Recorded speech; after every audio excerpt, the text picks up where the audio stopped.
Assassinat du président Thomas Sankara, les Burkinabés s'en souviennent 33 ans après l'événement tragique. Dépôt de gerbe, inauguration de l'université Thomas Sankara, projection de films. Plusieurs activités ont été réalisées ce 15 octobre pour rendre hommage à l'homme. Côté évolution du dossier en justice, on en saura plus avec l'avocat de la famille Sankara. Maître Benoît Sankara sera avec nous dans quelques minutes. Dans l'actualité également, c'est parti pour la conférence interparlementaire du G5 Sahel. Les parlementaires des pays de cette organisation se concertent dans l'objectif de trouver les meilleures stratégies pour combattre l'insécurité, notamment le terrorisme. Les temps forts de l'ouverture de cette conférence à suivre dans quelques minutes. Mesdames, Messieurs, bonsoir. Merci de nous suivre. C'est un jour de souvenir au Burkina Faso. Ce 15 octobre marque le 33e anniversaire de l'assassinat du président Thomas Sankara et ses 12 compagnons. La commémoration officielle s'est déroulée cet après-midi à la place du mémorial Thomas Sankara. Le président du Faso salue la mémoire d'une grande figure de la révolution au Burkina. Paul David Bambara, Ismaël Adiloma, Sirima. 33 ans après l'assassinat du père de la révolution burkinabé, on lui rend hommage là où il a été brutalement fauché. Au pied du monument dressé à son honneur, le président du Faso dépose une gerbe de fleurs sous le regard des compagnons politiques et de lutte du capitaine Thomas Sankara. Des moments solennels au cours desquels le président du Faso a salué l'engagement de Thomas Sankara pour une véritable indépendance du Burkina Faso et de l'Afrique tout entière. En peu de temps, ce qu'il a apporté comme bienfait au niveau de notre pays a été plus que, comme je dirais, des années d'autres régimes au niveau de Burkina Faso. C'est pourquoi les héros, on ne peut jamais effacer leur nom. On a beau gommer, ils sont toujours présents dans le cœur et dans l'esprit des peuples. Et aujourd'hui, Thomas Sankara n'est pas simplement une propriété du Burkina Faso. C'est une propriété de tous les peuples africains, de tous les peuples qui sont émus de épris de liberté. Un message partagé par le Comité international mémorial Thomas Sankara. Il rappelle le sacrifice consenti par le capitaine Sankara pour éveiller les consciences. Pour ces raisons, le comité appelle les autorités burkinabées à consacrer la date du 15 octobre pour la reconnaissance du travail du père de la révolution. Cette journée vraiment pour nous représente une journée historique et dans la mesure où depuis sa mort, franchement dit, nous étions devenus orphelins, mais le fait vraiment de faire ce genre de commémoration vraiment nous ragaillardit et nous pensons que c'est tout à fait normal de continuer de porter le flambeau du capitaine Thomas Sankara. On a tout fait pour étouffer, mais la grandeur de l'homme a percé le toit. Et le voilà maintenant ici très haut pour que tout le monde le voit. C'est un héros, ça fait la fierté du pays et de l'Afrique. Boukari Kaboré dit le Lion salue cette place dédiée à Thomas Sankara, mais il estime que l'on peut le magnifier davantage en donnant son nom à l'aéroport international de Ouagadougou. Université Thomas Sankara, c'est ainsi qu'il faut désormais appeler l'université Ouaga 2, située à la sortie est de la capitale. Ce temple du savoir a été inauguré ce matin par le Premier ministre. Cette inauguration marque la fin de l'errance des étudiants de cette université, réalisée à plus de 30 milliards de francs CFA. Présentation avec Jean-Eudes Bayala et Draman Dadia. Il fut assassiné un jeudi 15 octobre. 33 ans après, l'université qui lui est dédiée ouvre ses portes ce jeudi 15 octobre 2020. L'université Ouaga 2 devient officiellement l'université Thomas Sankara par devoir de mémoire. Blandine, la sœur cadette du père de la révolution burkinabé, est ici à la tribune. C'est une grande marque de respect envers la famille et la mémoire de Thomas Sankara. Le choix de baptiser l'université Ouaga 2 Thomas Sankara et de l'inaugurer en ce jour du 15 octobre 2020 est une grande reconnaissance de l'œuvre et de l'action impulsée par la révolution démocratique et populaire. Nous avons voulu baptiser cette université Thomas Sankara pour rappeler sa mémoire et lui rendre un véritable hommage pour tout ce qu'il a fait pour ce pays. Au-delà de ce que l'on connaît de l'homme, c'était quelqu'un qui était vraiment impliqué dans les questions de l'éducation parce que la formation professionnelle et la formation scientifique et également le support qu'il donnait à l'éducation, c'est-à-dire à l'émergence de l'humain dans tout le système de développement, c'est ça que nous sommes en train de magnifier aujourd'hui. Les 27 000 étudiants que compte cette université créée en 2007 ont enfin leur temple de savoir qui se veut un creuset d'excellence. Le ministre Al-Kassoum Maïga engage étudiants, professeurs et personnel Athos à l'enseignement de l'idéologie de Thomas Sankara. Un héros national à qui tous s'identifient. La victoire que nous célébrons aujourd'hui n'est qu'une étape.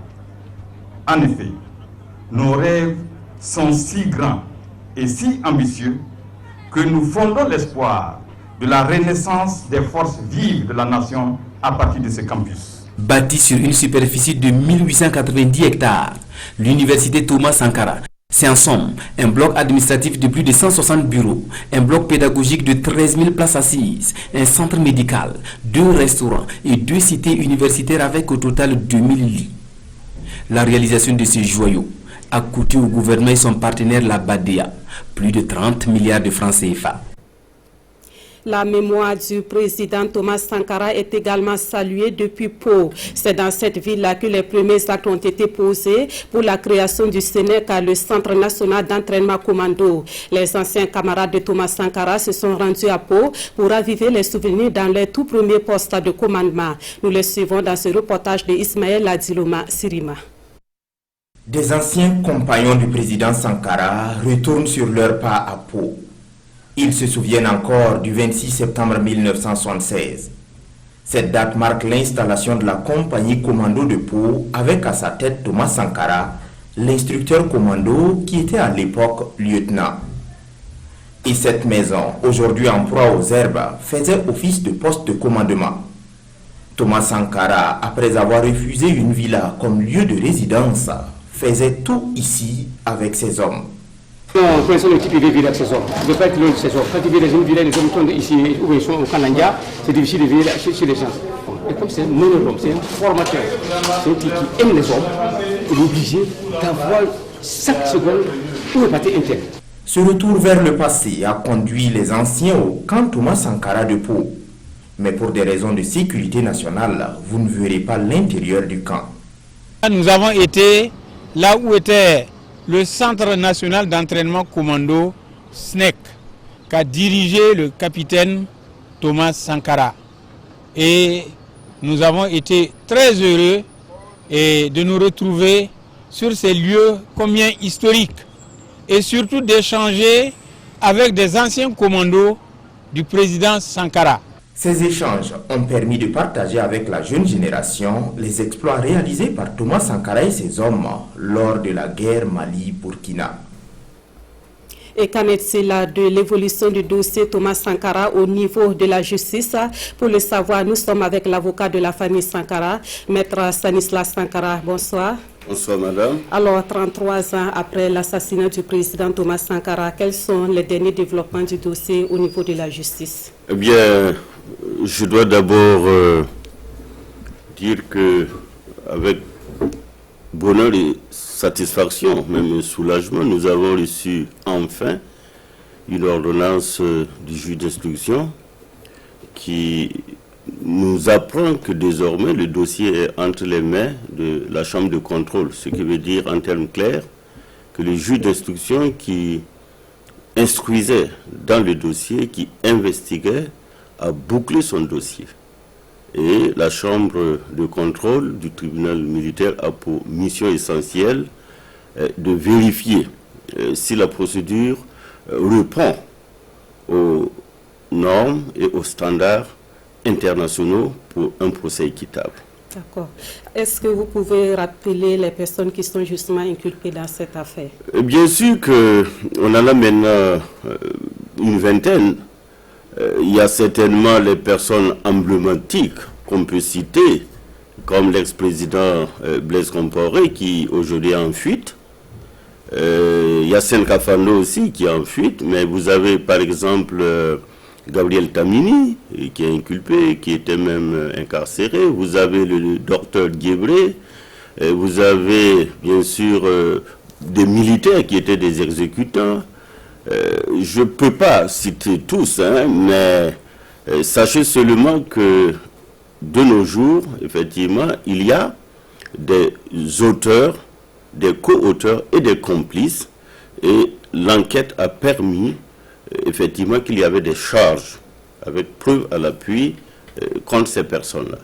Alors, en tant qu'avocat de la famille Sankara, à quelle échéance peut-on s'attendre à une véritable ouverture du procès? J'ai envie de reprendre l'expression de son Excellence Monsieur le Premier ministre pour dire que le temps de la justice n'est pas celui du justiciable. La justice a son rythme de travail, parce que tout à l'heure, j'ai parlé du procès équitable.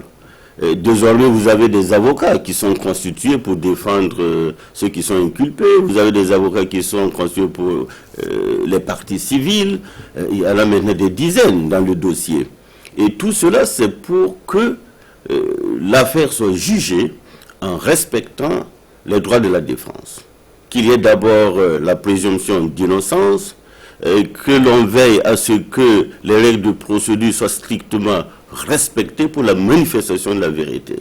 Et comme le juge instruit à charge et à décharge, il est dirigé, il est conduit par les faits du dossier. Alors, la justice a son temps qui n'est pas celui du citoyen lambda, mais quand même 33 ans se sont passés après les faits. Est-ce que vous avez vraiment espoir qu'un jour on saura réellement ce qui s'est passé le 15 octobre 1980? Dois-je d'abord dire que le dossier n'a pas été instruit il y a 33 ans. Le dossier a été sérieusement instruit depuis l'insurrection populaire. 2014, parce que 2014. Tant que le régime de M. Blaise Compaoré était là, le dossier ne prospérait pas. Et je dois aussi préciser qu'on a mis 10 ans en perte et profit parce que après l'assassinat du président Sankara et de ses compagnons le 15 octobre 1987, on a mis 10 ans, c'est-à-dire en 1997, pour porter plainte. Donc, le dossier, en réalité, n'a prospéré que ces dernières années. Merci beaucoup. Merci, Maître Stanislas Sankara, d'être passé donc nous donner ces éléments d'information sur l'évolution du dossier Thomas Sankara au niveau de la justice burkinabé. Et nous poursuivons avec un autre sujet, toujours en rapport avec cette journée de souvenirs. Thomas Sankara, l'humain, c'est le titre du film documentaire qui retrace l'histoire du père de la révolution de 1983. Le film réalisé par le burkinabé Boubier Richard Séné a été projeté ce jeudi au ciné Burkina. Nongba Kouda et Mariama Atamboura. Thomas Sankara Lumé, un film documentaire de 153 minutes. Boubier Richard Tiéné retrace ici l'histoire du père de la Révolution à travers des témoignages d'amis, de connaissances et de collaborateurs. Cette œuvre cinématographique donne à voir les grandes orientations de la révolution burkinabé. En tant qu'humain, on ne peut pas reprocher à Sankara de s'être par moments trompé. C'est cela un peu. Humain aussi, parce que le terme ici est polysémique. Humain aussi parce qu'il était affable. Quand on dit de quelqu'un, vous êtes humain, ça veut dire que vous comprenez les autres. Vous avez un sens du partage, du sacrifice de soi. Vous concédez des choses par rapport aux autres qui sont dans le besoin. Vous êtes engagé pour la cause des autres. Du changement du nom du pays de Haute-Volta en Burkina Faso au comité de défense de la révolution, en passant par la politique de produire et consommer burkinabé. Bref, une découverte des forces et des faiblesses de la révolution pour certains, des souvenirs d'un moment fort de l'histoire du Burkina Faso pour d'autres. Nous savons que de nos jours, beaucoup de personnes hésitent à parler tout simplement. Peut-être qu'ils ont peur, d'autres trouvent qu'ils n'ont pas, c'est pas encore le temps de parler, mais il n'est jamais trop tard de le faire. J'invite vraiment ceux qui étaient au parfum, les intellectuels, à parler. Ça va aider à découvrir beaucoup de choses. Personne n'a le droit de mourir avec les secrets d'un État. Et le film Thomas Sankara Lumé se veut un canal d'expression permettant aux témoins encore vivants de la Révolution de donner leur version des faits.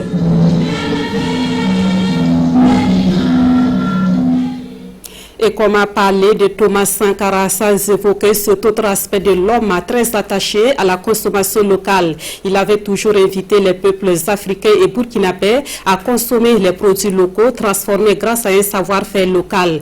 Le mois d'octobre est décrété mois du consommation local dans les pays de la CEDEAO. Ce concept est célébré ce 15 octobre au niveau du Burkina Faso. Rocher Kam et Mounira Keri. Le consommation local, célébré en cette journée du 15 octobre. Le mérite revient d'abord à Feu Thomas Sankara, à qui un vibrant hommage est rendu. Le Burkina est riche de ses ressources naturelles et regorge d'un savoir-faire local impressionnant. Il suffit juste d'orienter les habitudes de consommation au profit des produits locaux, insiste le ministre en charge du commerce. Notre rêve, c'est que bientôt, quand vous allez dans un restaurant, aux côtés donc de la ratatouille de gingembre ou des confits de canard, que vous puissiez retrouver effectivement donc du kenebdo, je vais dire au fricassé donc de chitoumo. Hein? On peut tout inventer ici, si c'est ça. Est-ce que ça ne vous plairait pas aujourd'hui donc d'aller dans les restaurants un peu partout, de constater quand même des trucs gastronomiques de notre pays? Mais ce travail doit être fait. Cependant, le défi de la consommation des produits locaux est intimement lié à la recherche de la qualité. Les producteurs et transformateurs sont invités à mettre à la disposition du consommateur des produits de qualité à des prix compétitifs. Vous ne pouvez pas demander aux gens de consommer si les produits ne sont pas de qualité. Et on a lancé l'initiative 100 produits certifiés, où le gouvernement a pris lui-même en charge, en raison de 300 000 francs à la classification, 100 produits burkinabés, pour qu'ils soient certifiés de qualité. Et là, nous venons de lancer un projet qui s'appelle l'initiative 1000 produits certifiés à coût partagé. C'est-à-dire qu'au lieu qu'on prenne les 300 000 francs en charge nous-mêmes, désormais, on va en prendre en charge la moitié, 150 000 francs. Et c'est ceux qui ont des produits maintenant qui prennent le reste. On va certifier jusqu'à 1000 produits. Cette célébration du consommation local se déroule à l'occasion de la célébration du mois du consommation local de l'espace UOMOA. Le lieu de rendre public le logotype qui va désormais identifier le label Made in Burkina. Autre point de l'actualité ce soir, les parlementaires de l'espace G5 Sahel sont à la recherche de stratégies pour mieux mutualiser leurs efforts de lutte contre le terrorisme. Le sujet est débattu à la conférence interparlementaire du G5 Sahel qui a débuté ce matin dans la capitale burkinabé. La rencontre est présidée par les présidents des assemblées nationales du Burkina Faso et du Niger. Salifou Belem, Rutbini Ouattara. Mutualiser la coopération, poser des actions d'urgence, s'appuyer sur les lois militaires et la justice, rechercher le dialogue interreligieux et parvenir à des actions concrètes de développement, autant d'objectifs à atteindre pour les parlementaires de la région du G5 dans la lutte contre le terrorisme. Et pour cela, les représentants des peuples doivent mieux s'affirmer pour une gouvernance vertueuse dans le domaine sécuritaire. Les 5 millions de kilomètres carrés que représente notre espace et ses 80 millions d'habitants sont aussi liés par un même climat sécuritaire pour lequel nous devons nous donner les véritables moyens d'action pour sa restauration et sa préservation.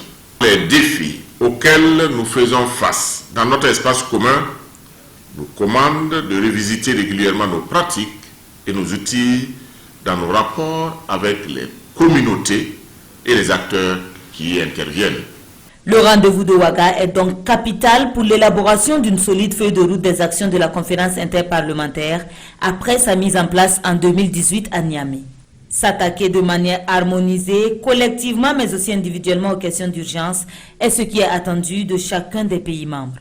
Pour ma part, j'engage instamment notre secrétariat exécutif à multiplier des initiatives comme celle du présent atelier et entreprendre d'utiles démarches à l'endroit des institutions multilatérales et bilatérales afin de nouer avec celles-ci un partenariat utile et fécond pour une plus grande efficacité du CIP et une meilleure visibilité de nos actions.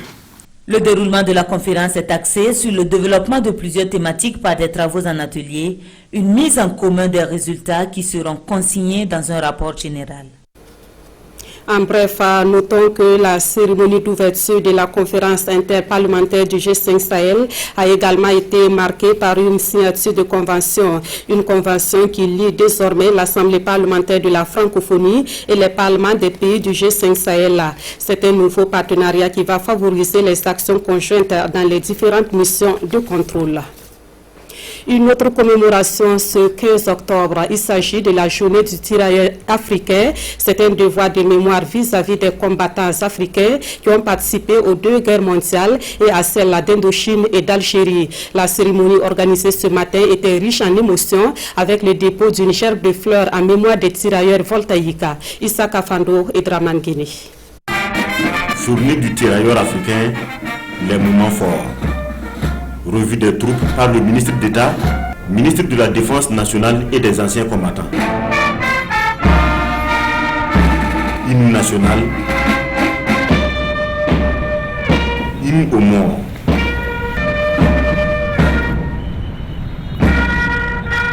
Puis le clou de la cérémonie, le dépôt de gerbes de fleurs en mémoire aux tirailleurs voltaïques, aux tirailleurs africains.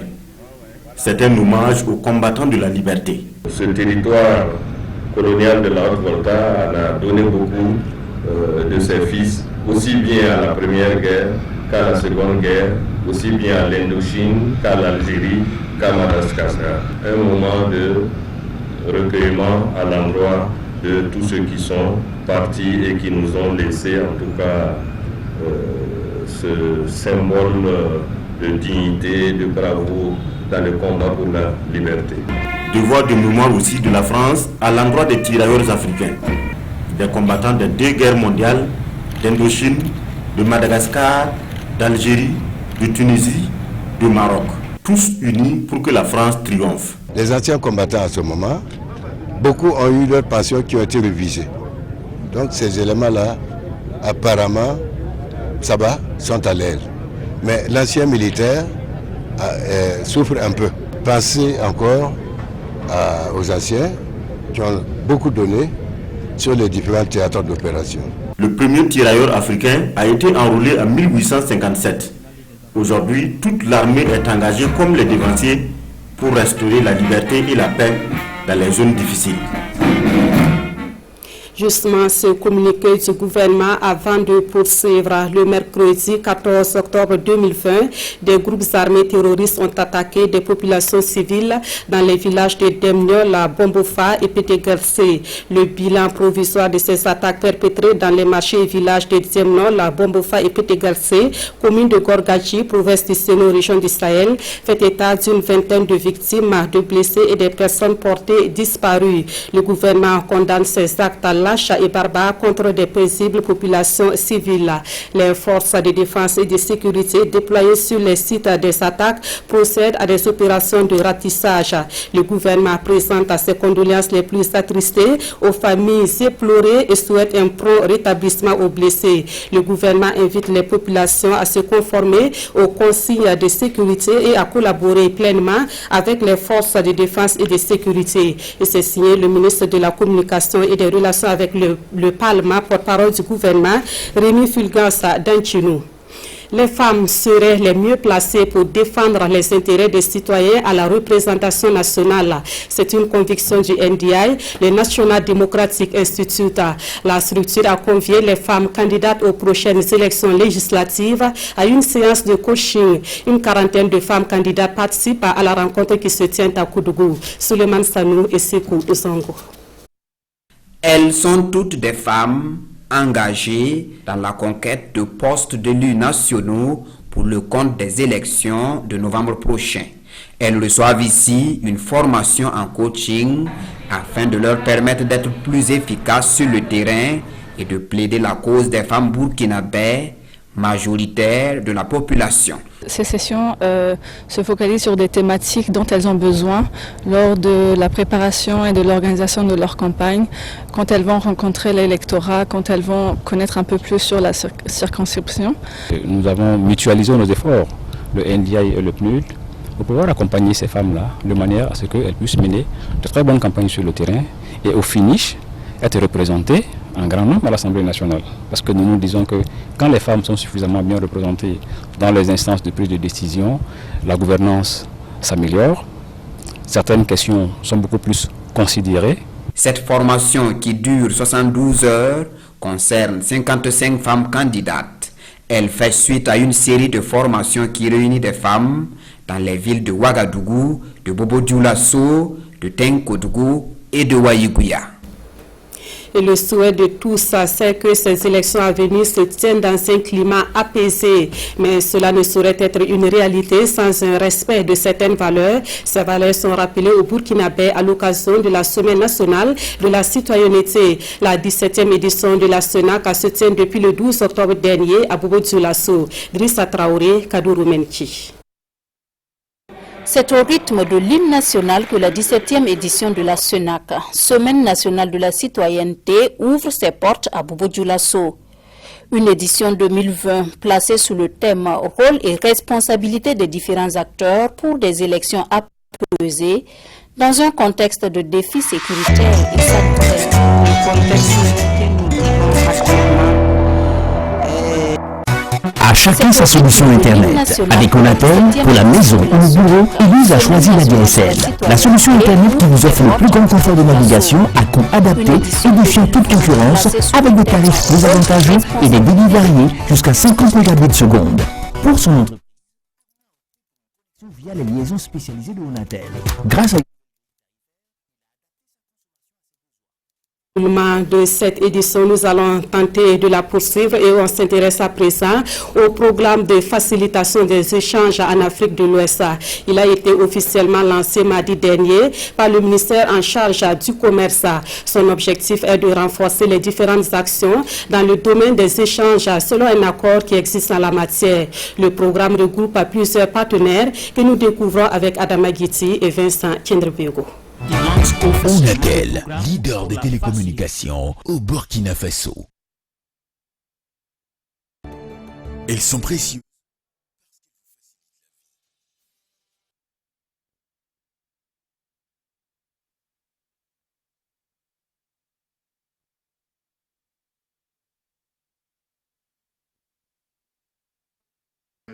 C'est une rencontre qui lance officiellement le programme pour la facilitation des échanges en Afrique de l'Ouest. Un programme qui vise le renforcement des actions menées sur l'accord de facilitation des échanges en Afrique de l'Ouest. L'application de ce programme concerne les instruments régionaux pour l'intégration douanière, la facilitation du trafic sur les corridors, le petit commerce transfrontalier, entre autres. Cet atelier permet à la fois donc de faire le point de l'ensemble des actions qui ont été déjà menées sur le terrain, d'évaluer leur impact et de se donner donc les moyens d'atteindre davantage de résultats. En matière de circulation, il faut regarder les outils qui vont être utilisés. Si nous travaillons sur les corridors, c'est améliorer donc la logistique, notamment donc la containerisation. Si nous travaillons sur, je vais dire, comment la facilitation donc, au niveau donc, des importations, au niveau des exportations, c'est renforcer donc les outils qui existent, notamment donc la plateforme Silvio aujourd'hui, pour créer des éléments d'interconnexion avec la plateforme Sidonia utilisée par la douane. Dans ce programme de facilitation des échanges en Afrique de l'Ouest, le Burkina Faso est concerné par 3 corridors, à savoir Abidjan-Ouagadougou, Tema-Ouagadougou et Lomé-Ouagadougou. Le programme est financé par la Banque mondiale et vise à améliorer la capacité des réseaux commerciaux en Afrique de l'Ouest. Nous évoquons à présent ce chiffre, environ 420 milliards de francs CFA. C'est le montant de la commande publique en 2019 au Burkina Faso. Ce montant est le double de celui de l'année précédente selon l'autorité de régulation de la commande publique. Hier, devant la presse, l'ARCOP a fait le bilan de ses activités réalisées en 2019. Urbain Benito Sommet et Salissa Sanfou. 4 769 marchés publics ont été conclus en 2019 pour une valeur d'environ 420 milliards de francs CFA. Autour d'un déjeuner, l'autorité de régulation de la commande publique dévoile à la presse le contenu de son rapport d'activité 2019. 67 marchés publics d'un montant de 109 milliards de francs CFA ont été conclus suivant des consultations restreintes. Et 196 marchés publics pour une valeur de 58 milliards de francs CFA ont été conclus de gré à gré. Au niveau des ententes directes, le taux a chuté. Nous respectons cette année les normes communautaires qui sont fixées pour les ententes directes à 5%. Nous sommes à 4%. Nous respectons. C'est-à-dire qu'il y a une certaine évolution. La valeur des marchés conclus en 2019 a doublé par rapport à 2018. 256 milliards de francs CFA contre 420 milliards en 2019. Une commande publique qui double un milliard, alors les journalistes ont voulu savoir pourquoi la qualité des ouvrages, elle ne double pas aussi. Les enquêtes, il faut le faire suffisamment pour pouvoir situer les responsabilités et sanctionner quand il le faut. Or, vous savez, les enquêtes terrain, il faut de la ressource pour pouvoir le faire. 703 dossiers de plainte des soumissionnaires ont été enregistrés et traités en 2019 contre 887 plaintes en 2018. Toujours trop, selon l'autorité de régulation. Pour nous, cela n'est pas normal. Le nombre élevé de plaintes témoigne de beaucoup d'insuffisances que nous devons régler. Les marchés sous financement du budget de l'État ont baissé de 21,52% en 2019 par rapport à 2018. Et l'ARCOP de justifier cela par la persistance de la fraude sociale. La société de promotion immobilière Faso Holding Imo est désignée meilleur manager africain dans le secteur de l'immobilier. La distinction est faite depuis Kigali au Rwanda, où se tiennent les PADEV, les prix africains de développement. Pour le premier responsable de la société distinguée, ce prix est un motif de satisfaction et une invite à aller de l'avant. Le reportage de notre envoyé spécial, Maïmouna Traouri. Théophane Martial Ninkiema sur le podium de l'excellence à Kigali. Le président directeur général de Faso Holding Imo reçoit ici le trophée du meilleur manager africain du secteur de l'immobilier au PADEV 2020, les prix africains du développement. Un prix décerné chaque année par la Fondation 225 à des personnes physiques et morales dont les œuvres dans leur secteur d'activité constituent par leur qualité et leur impact des modèles de développement. Pour Théophane Ninkiema, ce prix, plus qu'un encouragement et une reconnaissance du travail bien fait, est une invite à poursuivre sur le chemin de l'excellence. Quand on est un promoteur africain, on doit parler de l'Afrique, forcément. Alors moi, je ne différencie pas la diaspora burkinabé de la diaspora africaine. Parce qu'à plusieurs reprises, des Gambiens souhaitent avoir des logements au Burkina Faso, des Ivoiriens souhaitent également. Alors, ce prix m'amène à ouvrir d'autres portes, comme nous installer à Dakar et pourquoi pas à Kigali. Si tout va bien, on travaillera vraiment à s'étendre dans la sous-région. L'Afrique doit sortir de l'ornière et je pense qu'il y a un travail qui est fait par nos devanciers et je pense qu'aujourd'hui nous avons quelque chose à apporter. Nous n'avons pas droit à l'échec en Afrique. La construction de cette Afrique nous revient. Faso Holding Imo entend ainsi conquérir d'autres horizons conformément à sa vocation qui est de donner la possibilité à tout Burkinabé, quel que soit son pays de résidence, d'acquérir un logement à des conditions de paiement souples. Faso Holding Imo est une société de droit burkinabé spécialisée dans la promotion et la vente immobilière, notamment les terrains, les appartements et les villas. C'est la fin de ce journal largement dominé par l'actualité de ce 15 octobre, le 33e anniversaire de l'assassinat du président Thomas Sankara. La RTB poursuit son hommage à l'homme à travers une émission de débat à partir de 21h. Merci d'avoir suivi ce 20h et merci de votre fidélité à la RTB.